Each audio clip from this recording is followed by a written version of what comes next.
আসসালামু আলাইকুম, Monira blog kitchen থেকে আমি মনিরা বলছি। আজ আপনাদের তৈরি করে দেখাবো পাকা আম কিভাবে সংরক্ষণ করে সারা বছর রাখতে পারবেন। এটা কিন্তু বিজনেস হিসাবেও আপনারা করতে পারেন। যারা ঘরে বসে আছেন, কোনো কিছুই করতে পারছেন না, অথচ টাকা ইনকাম করার ইচ্ছে আছে, তারা কিন্তু অনায়াসে কোনো প্রকার কেমিক্যাল ছাড়া এই পদ্ধতিটা অবলম্বন করে বিজনেস করতে পারেন। এতে করে আপনারা হাজার হাজার টাকা ইনকাম করতে পারবেন। তো তার জন্য আমার লাগবে আম, পাকা আম লাগবে। আর এই পাকা আমটা কোনো প্রকার সাইট্রিক অ্যাসিড বা কোনো প্রকার কেমিক্যাল ছাড়া আমি এই রেসিপিটি আপনাদের তৈরি করে দেখাবো। এতে করে সারা বছর অনায়াসে আমগুলো ভালো থাকবে, একদম তরতাজা থাকবে, কোনো প্রকার ছত্রাক বা ফাঙ্গাস পড়ার সম্ভাবনাই থাকবে না। কোনো ফ্রিজে ছাড়াও এভাবে কিন্তু আপনারা রাখতে পারবেন।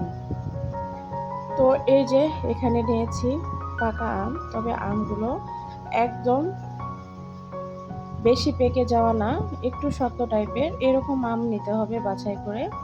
তো এই যে এখন আমি পানির মধ্যে আমগুলোকে ধুয়ে নেব, এতে করে উপরে যে আঠাটা আছে সেগুলো চলে যাবে। আমগুলোকে ভালো করে ক্লিন করে ধুয়ে নেব, কোনো প্রকার ময়লা বা আঠা যেন না থাকে। এরপরে আমের যে উপরের চামড়াটা আছে বা খোসাটা, সেটা কিন্তু ফেলে নিতে হবে। একটা ছুরি, বটি বা পিলারের সাহায্যে এই কাজটা করে নিতে পারেন। তো আমি আসলে ছুরিতে অত কমফোর্ট ফিল করি না কাজ করতে, যার জন্য আমি তারপরও আপনাদের চেষ্টা করছি দেখানোর জন্য। তো আমি বটি দিয়ে বেশি কাজ করে থাকি, আমার কাছে ওটাই বেশি কমফোর্ট ফিল লাগে। তো এই যে আমি এখন একটা পিলারের সাহায্যে এটাকে ছুলে নিচ্ছি। তো আমার আসলে ওইভাবে কাজ করার অভ্যাস নেই, যার জন্য একটু সমস্যা হচ্ছে। তো আপনারা অনায়াসে কিন্তু আমটা ছুলে নিতে পারবেন খুব সহজেই। তো যাই হোক, আমি এখন আমটাকে ছুলে নেব।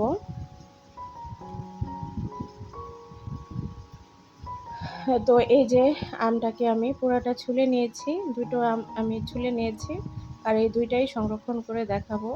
তো আমগুলো আমার কিন্তু বেশ বড় সাইজের ছিল।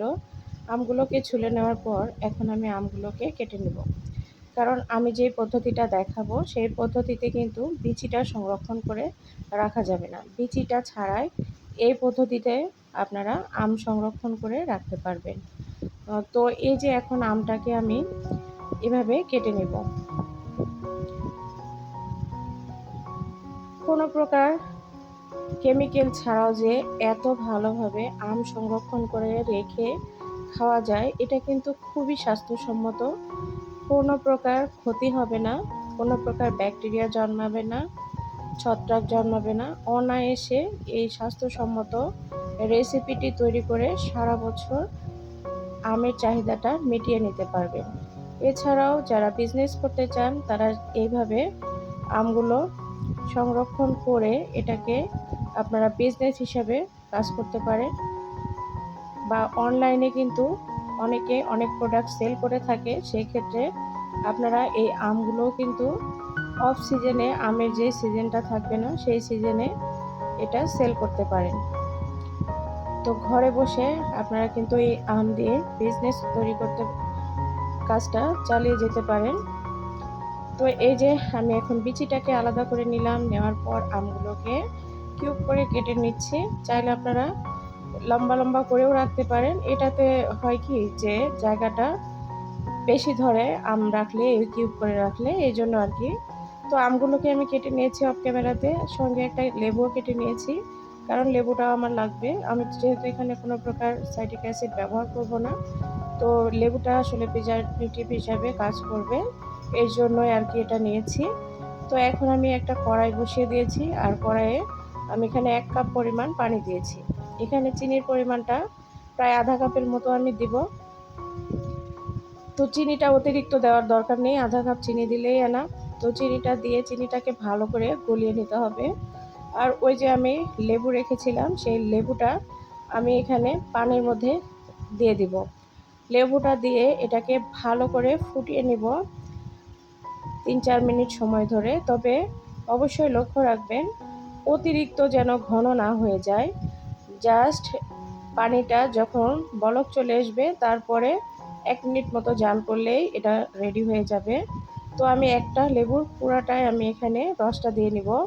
আপনারা চাইলে লেবুটা ছেঁকেও দিতে পারেন, তবে আপনাদের লেবুগুলো যদি বাড়তি বেশি হয়ে থাকে সেই ক্ষেত্রে না ছেঁকে নিলেও সমস্যা নেই। তো এই যে আমি লেবুর রসগুলো এখানে ব্যবহার করছি। তো এখানে চাইলে ভিনেগারও দিতে পারেন, তবে কোনো যদি বাসায় আপনার ভিনেগার নাও থাকে সেই ক্ষেত্রে লেবু দিয়েই কিন্তু এই কাজটা করে নিতে পারেন, একদম প্রিজারভেটিভ হিসাবে কাজ করবে। তো এই যে দেখুন জাল করার পরে এটাতে বলক চলে এসেছে, আর লেবুটা দেওয়ার কারণে এরকম ফেনা এসেছে। তো এই ফেনাটা সমস্যা নেই, জাল দিলেই ঠিক হয়ে যাবে। তো এটাকে আমি এই চুলার উপর রেখে এখন আমগুলোকে এই একটা জার নিয়েছি, জারটা কিন্তু ভালো করে রোদে দিয়ে শুকিয়ে নিয়েছি। শুকনো একটা জার নিতে হবে, কোনো প্রকার যেন পানি না থাকে লক্ষ্য রাখবেন। যেহেতু আমি এখানে কোনো প্রকার পানি ব্যবহার করছি না, তো পানিটাও যেটা পানি আমি ব্যবহার করব সেটা তো জাল করা, এর জন্য জারটা অবশ্যই রোদে দিয়ে শুকিয়ে নিতে হবে। নেওয়ার পরে এখন আমগুলো যে কেটে রেখেছিলাম সেই ক্ষেত্রে আমগুলোকে এখন এই জারের মধ্যে ঢেলে দিতে হবে।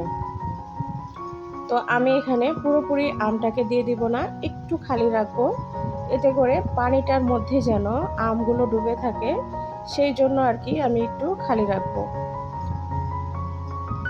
তো এখন কিন্তু অনেকেই এভাবে আম সংরক্ষণ করে রাখছে, আর এটা একদম 100% সত্য যে আম এভাবে সংরক্ষণ করে সারা বছর রাখা যায়, কোনো প্রকার ছত্রাক ফাঙ্গাস কিছুই জন্মাবে না, আর এটাও অনেক স্বাস্থ্যসম্মত।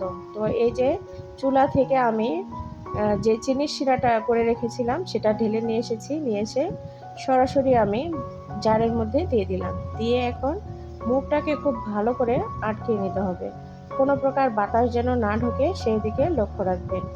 তো এই যে দেখুন আমি এটাকে একদম পানির মধ্যে ডুবিয়ে রেখেছি, একদম এরকম ডুবিয়ে রাখতে হবে, এতে করে আপনার সারা বছর ভালো থাকবে। তবে যারা বিজনেস করতে চান সেই ক্ষেত্রে আপনারা এই যে এরকম জারে নিয়ে এরপর একটা কড়াই বা পাতিলের মধ্যে করে পানি নিয়ে সেটাকে ফুটিয়ে নেওয়ার পর এইভাবে জারটা ওখানে বসায় দেবেন, পানির মধ্যে 5 মিনিট জাল করে নেবেন, এতে করে আরও একদম স্বাস্থ্যসম্মত হবে, আর সেটা অনায়াসে সারা বছর সংরক্ষণ করে রাখা যাবে। তো আমি আপনাদের এটা দেখানোর জন্য তৈরি করলাম। এই যে দেখুন পানির মধ্যে কিন্তু ডুবে আছে, আর এখনও যে গরম আমি চিনির শিরাটা দিয়েছিলাম সেটা গরমই আছে, এখন এভাবেই রেখে দিব, দিলে এটা সারা বছর সংরক্ষণ করে রাখা যাবে।